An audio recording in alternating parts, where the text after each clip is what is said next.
Oi, pessoal do segundo ano, quanta saudade de vocês, espero que estejam todos bem. Vamos para a nossa segunda parte de resolução de questões de temperatura, escalas e dilatação. Vamos lá?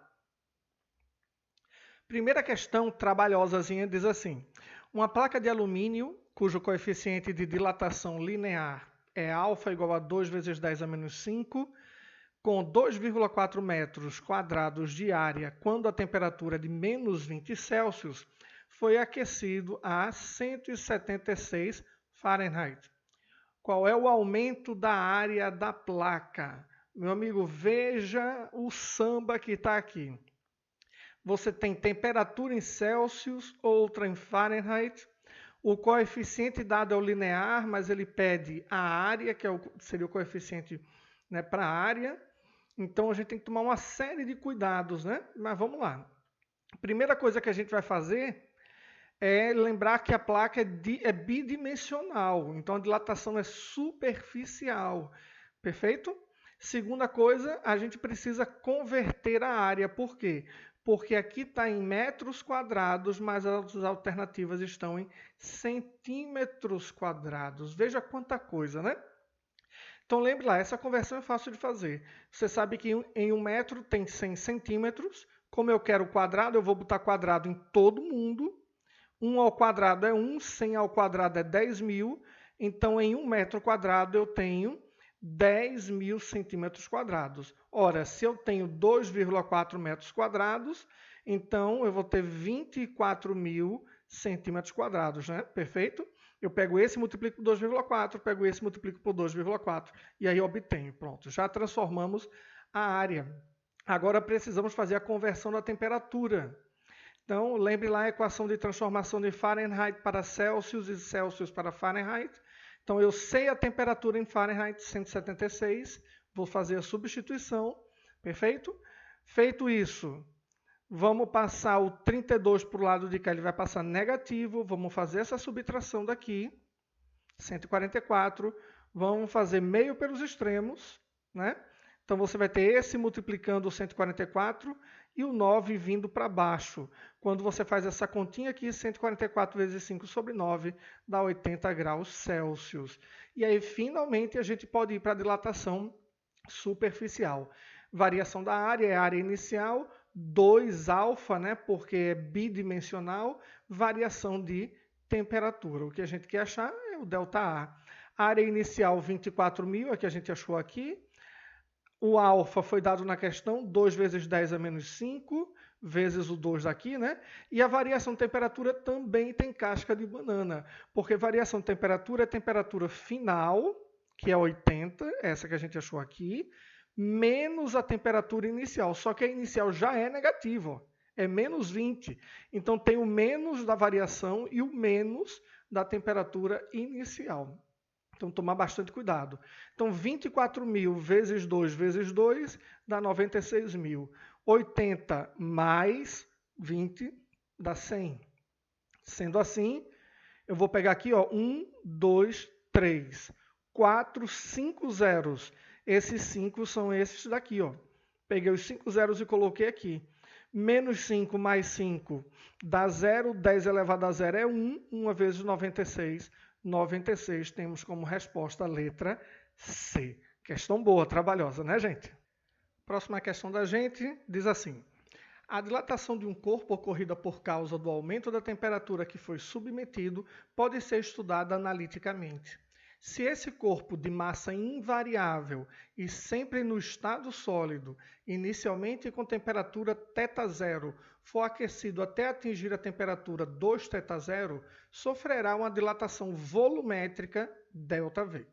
Consequentemente, o que acontece com sua densidade? Passará a ser o dobro, passará a ser metade, aumentará, mas não dobrará, diminuirá, mas não será a metade, poderá aumentar ou diminuir, dependendo do formato do corpo. Então, vamos pensar um pouquinho aqui, gente. Ele quer mexer com densidade, né? Então, densidade, a gente sabe que é massa por volume, não é assim?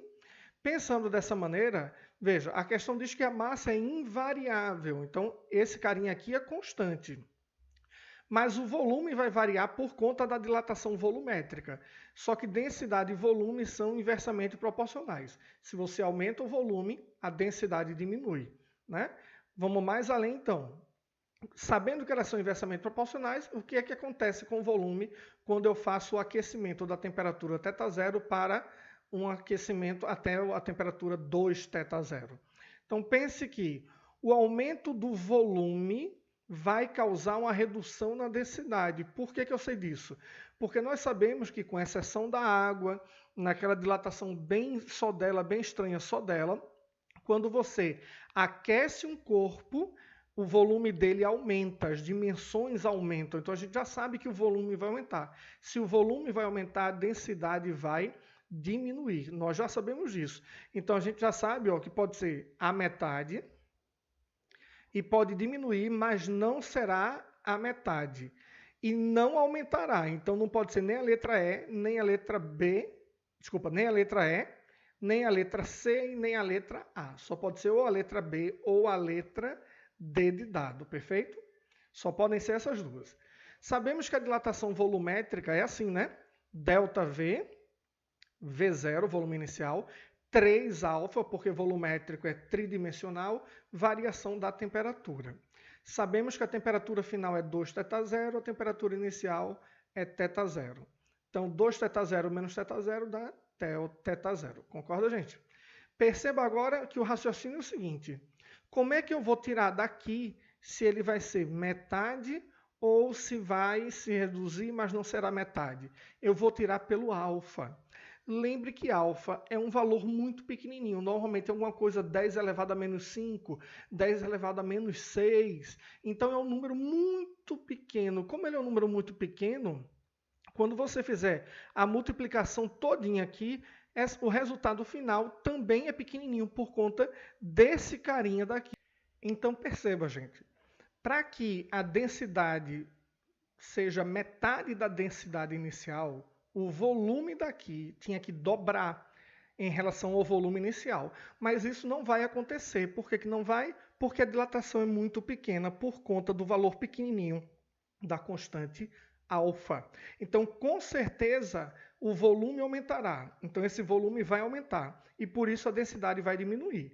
Agora, o volume não consegue dobrar. E se ele não vai dobrar, a densidade não vai ser metade, né? Inversamente proporcional. Se eu dobro esse vira metade. Então, com certeza, não vai dar a letra B. Ele vai diminuir, a densidade vai diminuir, mas com certeza não vai ser reduzida até a metade, porque o volume não dobrará.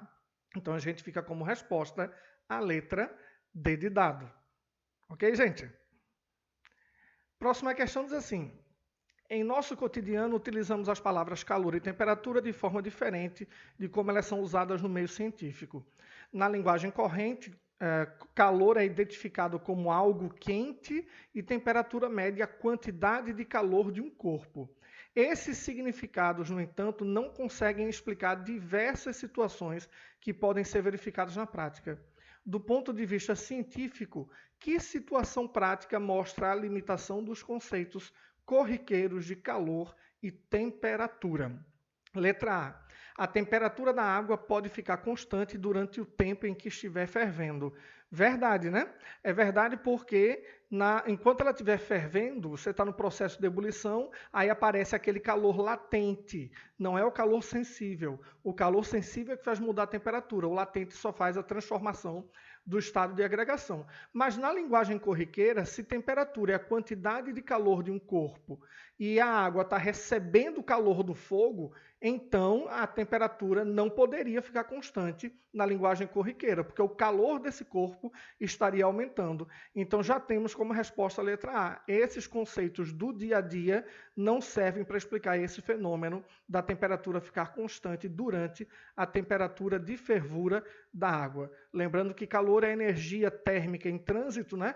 Que vai de uma molécula a outra, de uma partícula a outra, ou dentro do mesmo corpo ou entre corpos diferentes, e que temperatura é o grau de agitação, de movimentação das partículas que compõem um sistema. Ok, gente? Resposta para nós, letra A. Nossa última questão, em um experimento foram utilizadas duas garrafas PET, uma pintada de branco e outra de preto, acopladas cada uma a um termômetro. No ponto médio da distância entre as garrafas foi mantida acesa durante alguns minutos uma lâmpada incandescente. Em seguida, a lâmpada foi desligada. Durante o experimento, foram monitoradas as temperaturas das garrafas, monitoradas enquanto a lâmpada permaneceu acesa e depois que a lâmpada se desligou até atingirem o equilíbrio térmico com o ambiente. Equilíbrio térmico significa que a garrafa e o ambiente terão a mesma temperatura depois de um certo tempo. A taxa de variação da temperatura da garrafa preta em comparação à da branca durante todo o experimento foi de... Bom, o que é que nós sabemos do dia a dia? Corpos pretos absorvem mais calor.